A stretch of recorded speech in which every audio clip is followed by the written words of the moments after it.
Halo semuanya, jumpa lagi dengan saya Jason di channel PT Handal Jasindo Sejahtera. Sebelumnya buat teman-teman yang sudah mampir ke video ini, jangan lupa klik subscribe dan lonceng ya, karena kita akan launching konten-konten yang menarik di setiap minggu. Oke, buat kalian semua yang belum tahu siapa sih kita PT Handal Jasindo ini, sebenarnya kita ini merupakan distributor dari electrical, automation, dan robotik. Nah, di sini kita akan membahas banyak tentang robot ya. Kita akan membahas di Universal Robot. Nah, apa itu Universal Robot? Itu seperti yang kita lihat di sebelah kiri saya, atau kalian bisa lihat di sini. Ini merupakan lengan robot 6 aksis dari Universal Robot. Buat teman-teman sekalian, saya akan jelasin ya. Sebelumnya kan kita mau review tentang Universal Robot. Nah, saya akan jelaskan singkat apa sih Universal Robot ini. Nah, mungkin kan kalian pasti udah pernah tahu ya, kalau di industri atau mungkin selain di dunia industri aja ya, jadi di pekerjaan kita sehari-hari, kita pasti tahu banyak ada yang namanya robot. Robot itu difungsikan untuk membantu pekerjaan kita. Jadi pekerjaan yang semula dihandle oleh manusia, itu sekarang sudah mulai banyak dikerjakan oleh robot. Nah, salah satunya saat ini yang sedang bisa dibilang booming ya di Indonesia ini, kita menggunakan kolaboratif robot. Karena kan kalau kita lihat di industri itu ada banyak ya, robot-robot jenisnya, macamnya, tipenya. Nah, apa sih bedanya kolaboratif robot dengan robot-robot yang lain? Nah, kalau kita lihat di sini ya, di videonya ini, dia ini kan mengerjakan proses-proses yang,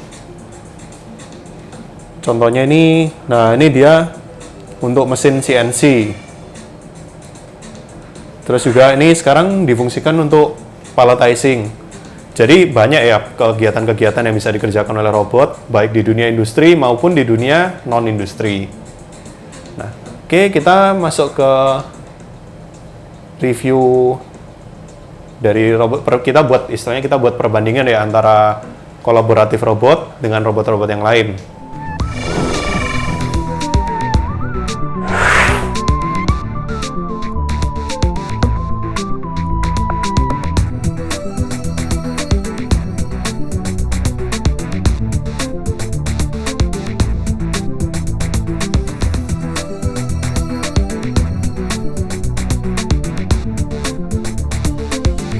Teman-teman bisa lihat di sini ya. Jadi di sini saya buat review sebuah ringkasan singkat ya. Jadi saya di sini akan bahas singkat tentang ada Cartesian robot, ada Skara robot, ada Delta robot, ada industrial robot yang konvensional, dan juga yang terakhir ada kolaboratif robot dari UR. Nah, oke, sekarang kita review singkat dulu di Cartesian robot. Cartesian robot ini sekarang banyak kita jumpai di industri. Karena dia ini merupakan tipe robot yang paling basic, dia mempunyai 3 aksis ya. Jadi dia bisa bergerak di sumbu X. Jadi misalnya nih kita anggap ini sumbu X ya, bergerak kanan kiri. Terus sumbu Y bergerak maju mundur, depan belakang. Lalu ada sumbu Z, dia fungsinya untuk naik dan turun. Nah, itu di Cartesian robot dia bisa bergerak di sumbu X, Y, Z. Nah, lalu ada lagi Skara robot, dia hampir sama dengan Cartesian robot, dia bisa bergerak sumbu X, Y, Z, dan dia juga ada satu aksis tambahan, namanya aksis U. Jadi dia bisa bergerak naik turun di sumbu Z-nya, lalu dia bisa berotasi, berputar. Nah, lalu apa bedanya Cartesian robot dengan Skara robot? Nah, kalau pada umumnya, di Cartesian robot ini dia membutuhkan sebuah landasan atau rail. Tapi kalau misalnya di Skara robot, dia sudah tidak membutuhkan yang namanya landasan atau rail. Nah, selanjutnya ada yang namanya Delta robot. Nah, Delta robot itu pada umumnya sih dia berbentuk seperti kaki dari serangga ya, seperti laba-laba gitu. Sebenarnya itu bukan kaki sih, jadi dia itu lengan robotnya, karena robotnya ini harus digantung di atas area kerjanya. Jadi robotnya ini tepat berada di atas area kerjanya. Jadi kakinya itu tadi dia bisa bergerak ke sumbu X, Y, Z, dan juga sumbu U. Nah, lalu yang selanjutnya ada industrial robot konvensional. Nah, ini pasti robot yang banyak juga dijumpai di industri, karena pada umumnya sih industrial robot yang konvensional, dia digunakan untuk mengangkat beban yang sangat berat, dan juga secara terus-menerus ya, artinya prosesnya itu diulangi secara terus-menerus, repetitifnya tinggi, dan juga membutuhkan precision yang tinggi juga. Nah, lalu muncul lagi yang namanya kolaboratif robot. Nah, kalau kita bandingkan bentuknya antara kolaboratif robot dengan industrial robot ini hampir sama. Hanya aja bedanya kalau di kolaboratif robot ini dia sudah bisa dikerjakan di sebelah manusia. Jadi artinya dia itu sudah punya fitur safety, fitur keamanan yang sudah cukup canggih. Dia bisa mendeteksi adanya tabrakan dengan pekerja atau misalnya dengan material ya. Jadi tidak sampai menimbulkan adanya kecelakaan kerja. Nah, itu merupakan salah satu keunggulan dari kolaboratif robot itu sendiri. Oke, nah ini di sini saya buat perbandingan ya antara industrial robot konvensional dengan robot kolaboratif. Nah, di sini kita bisa lihat poin pertama, kalau misalnya kita membandingkan di industrial robot yang konvensional, dia membutuhkan ruang yang besar dan instalasinya harus tetap. Kenapa kok bisa gitu? Karena kalau misalnya kita menggunakan industrial robot yang konvensional, otomatis kan kita berbicara dari segi dimensi ya. Dari segi dimensi, industrial robot yang konvensional itu pada umumnya memiliki dimensi besar. Ada juga sih yang dimensinya kecil, tapi pada umumnya orang kalau sudah memilih untuk menggunakan industrial robot yang konvensional, dia pasti menggunakan industrial robot dengan kapasitas angkat yang tinggi. Jadi artinya dengan daya angkat yang tinggi, otomatis dimensinya juga pasti besar. Nah, kalau sudah pasti besar, jadi dia pasti robotnya itu berat. Nah, itu kenapa kok dia membutuhkan instalasinya itu yang tetap. Lalu, kenapa kok dia membutuhkan ruang yang besar? Nah, di sini kalau misalnya kita menggunakan industrial robot yang konvensional, itu area di sekitar robot. Jadi semisal ya, kita anggap aja kalau misalnya jangkauan panjang lengannya robot. Jadi kalau misalnya ini, anggap aja nih, tangan saya ini lengan robot ya. Jadi robotnya ini dia misalnya dari bahu saya sampai ke ujung sini panjangnya 50 cm. Nah, otomatis area sekitar saya ke atas, ke depan, ke samping, pokoknya area radius 50 cm itu tidak boleh ada pekerja di sana. Nah, kenapa kok dia membutuhkan ruangan yang besar? Jadi ini kalau misalnya kita bicara masalah radius ya. Kalau misalnya jangkauan robotnya tadi 50 cm, otomatis berarti dia jangkauannya kan ke samping kanan 50 cm, ke samping kiri 50 cm, otomatis area yang harus disediakan itu adalah radius 1 meter. Itu yang pertama. Tapi kalau misalnya kita bandingkan dengan robot kolaboratif, nah, karena robot kolaboratif sendiri ini kan dia memiliki kapasitas angkat untuk beban yang menengah ke bawah ya, jadi artinya beban yang di bawah, bisa dibilang di bawah 12 kilo. Kalau dari UR sendiri dia dari angka 16 kilo ke bawah. Jadi robotnya itu bisa dibilang dimensinya compact, kecil, dan praktis.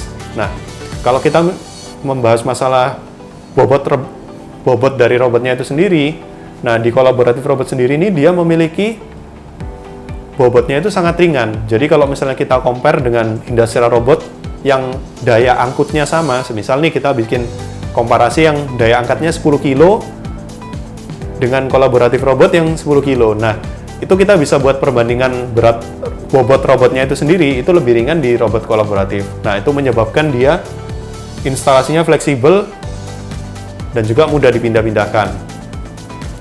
Lalu yang berikutnya juga, nah, kalau misalnya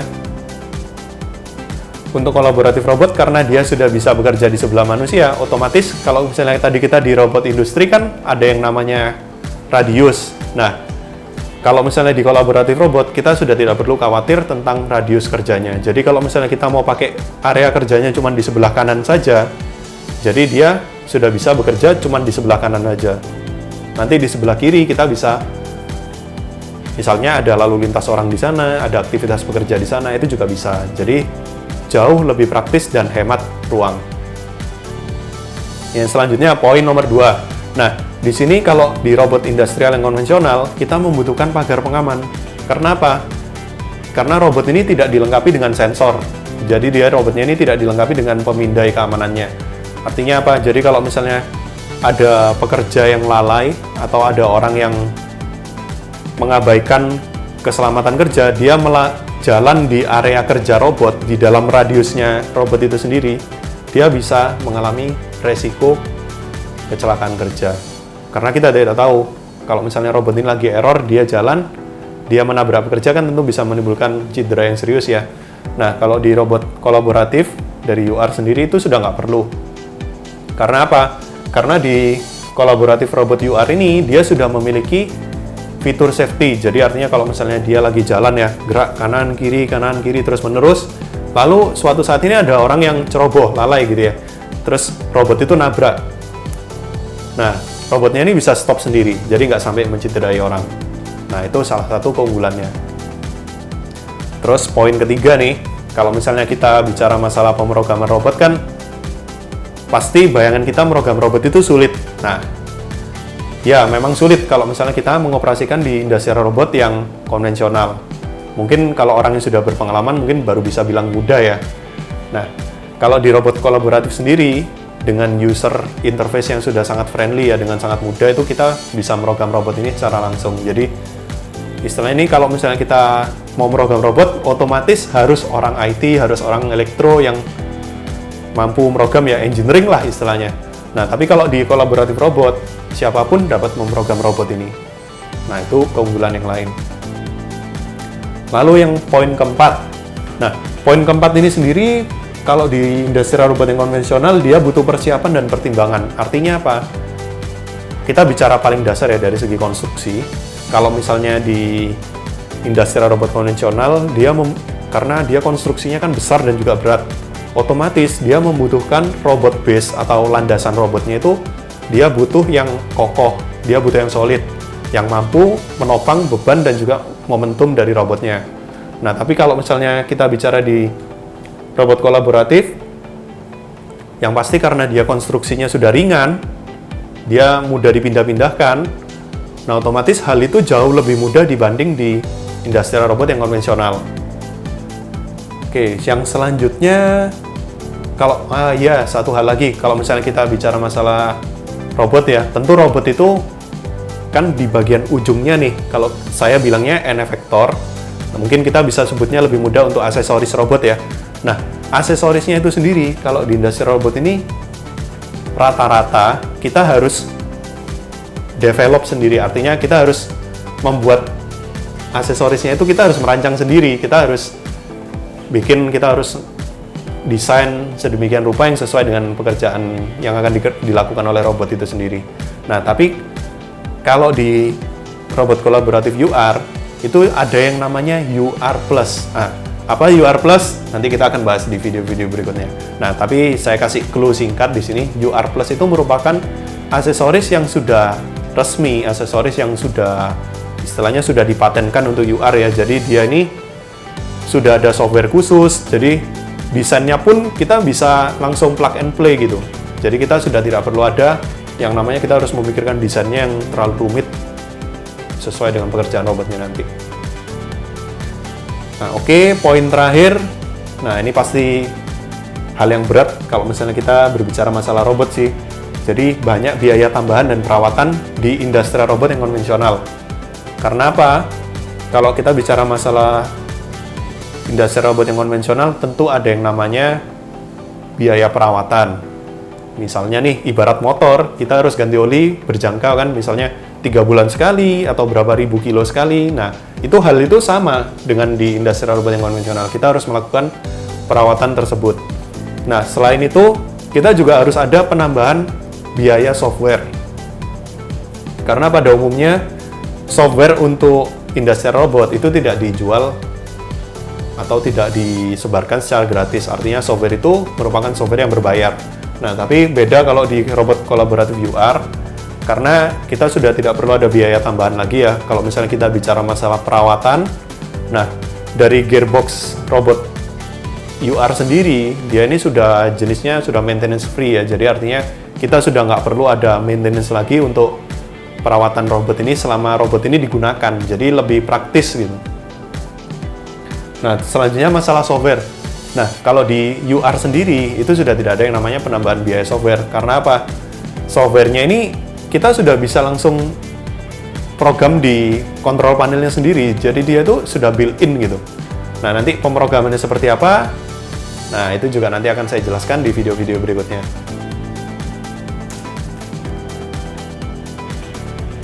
Nah, oke. Satu Collaborative Robot UR, manfaatnya universal. Nah, ini poin-poin ini bisa dilihat ya. Jadi, yang pertama keunggulannya dia instalasinya fleksibel. Yang kedua, dia kolaboratif dan aman. Poin ketiga, pemrogramannya mudah. Yang keempat, persiapannya cepat. Lalu yang terakhir, dia tercepat pengembalian modalnya. Karena apa? Karena setelah kita melakukan pembelian unit, itu sudah nggak ada lagi biaya-biaya tambahan. Jadi kita setelah pembelian unit ya sudah tinggal pakai aja. Kita terapkan di industri yang kita mau, misalnya di manufacturing atau di non-manufacturing.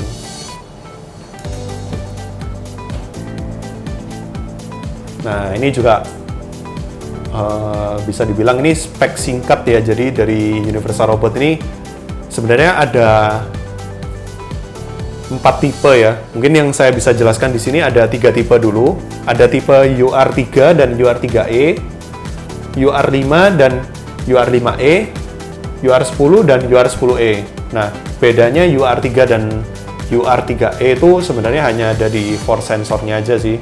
Berikutnya juga sama di UR5 dan UR5E, UR10 dan UR10E. Jadi dia ada, kalau di tipe E itu ada yang namanya force sensor yang sudah built-in. Jadi kita sudah tidak perlu menambahkan sensor eksternal. Nah, jadi kalau misalnya kita bicara masalah speknya ya, tipenya. Artinya kalau kita lihat di sini UR3, artinya dia daya angkutnya 3 kilo. Kalau misalnya yang UR5 itu artinya 5 kilo. Kalau misalnya yang UR10 dia 10 kilo. Jadi kita lebih mudah gitu buat ngingetnya. Nah, terus di sini juga jangkauannya berbeda-beda ya. Jadi kalau misalnya robotnya UR3, UR5, dan UR10 itu tentu dimensinya beda. Kalau UR3 itu dimensinya dia jangkauannya ya 50 cm. Kalau UR5 dia jangkauannya 85 cm. Kalau misalnya UR10 dia di jarak 1,3 meter. Nah, terus ini ada beratnya. Kalau UR3 itu 11 kilo, UR5 berat robotnya 18,4 kilo, kalau misalnya UR10 dia 28,9 kilo. Ya bisa dibulatkan 29 kilo lah. Lalu yang pemakaian daya ya, ini juga yang paling penting. Karena apa? Karena robot ini kan juga dia membutuhkan supply listrik. Nah, otomatis kan hal itu juga dari pertimbangan. Jangan-jangan setelah saya beli robot, malah pemakaian listriknya bengkak. Nah, hal itu sudah diantisipasi dengan adanya pemakaian daya maksimumnya ini yang sudah sangat rendah. Jadi ini kalau misalnya kita bandingkan ya, UR3 dia cuma memakai daya maksimum ya, dia dayanya 250 watt. Sedangkan UR5 dia memakai dayanya 325 watt. Kalau di UR10 dia memakai daya 500 watt. Bayangin nih, 500 watt itu sama dengan lebih kecil daripada kita pakai pendingin ruangan di rumah kita. Nah, ini yang tadi saya sebutkan UR+. Nah, jadi UR+ ini apa? Jadi UR+ ini merupakan bisa dibilang sebuah solusi buat kita cari aksesoris apa sih yang kita butuhkan yang mau kita pakai di robotnya itu sendiri. Nah, ini kita bisa cek UR+ ini di websitenya. Oke, mungkin saya bisa tunjukin langsung ya ke websitenya. Oke, jadi teman-teman bisa langsung masuk ke websitenya, atau gampangnya sih kita cari di Google, kita ketik aja keywordnya Universal Robots. Nah, kita tunggu sampai muncul. Nah, ini websitenya ya, kita bisa cek di sini universal/robots.com. Nah, ini websitenya ya. Jadi kita bisa temukan semua di sini. Manualnya ada, terus juga UR+, bahkan sampai ke trainingnya semua ada di websitenya. Nah, oke, sekarang kita bahas di UR+ ya. Oke, UR+. Kita klik di sini. Nah, di sini kita lihat keterangannya. Nah, di sini kita bisa pilih UR komponen atau application-nya. Jadi kalau misalnya komponen ini seperti hardware-nya ya, tapi kalau untuk UR application ini lebih banyak ke software-nya. Oke, sekarang kita masuk ke UR komponen ya.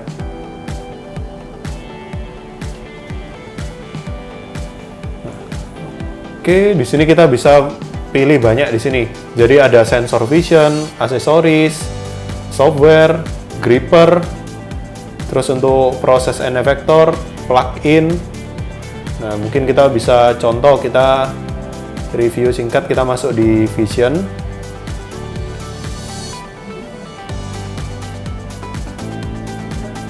Nah, jadi masih loading ya.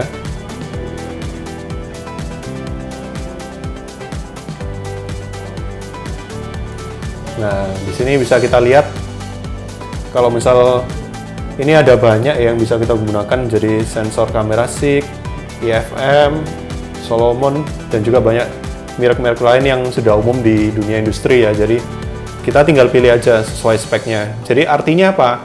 Kalau kita menggunakan aksesoris yang sudah ada di UR Plus, otomatis kita tidak perlu menggunakan atau kita tidak perlu develop sebuah software khusus ya. Jadi semua ini sudah ada fitur, istilahnya sudah ada drivernya, jadi kita sudah tinggal plug and play aja, kita tinggal gunakan software ini sesuai dengan kebutuhan kita. Ini tadi yang kamera. Oke, sekarang kita lihat yang lain ya, misalnya kita butuh aksesoris yang lain sesuai dengan pekerjaan kita. Nah, di sini ada handling grippers. Nah, kita bisa lihat di sini.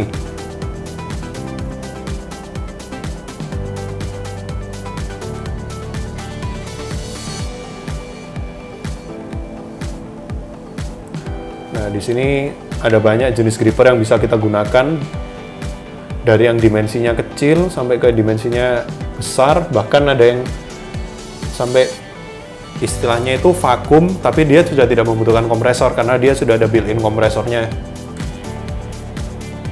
Nah, di sini kita bisa lihat banyak sekali aksesoris yang bisa kita hubungkan dengan Universal Robot.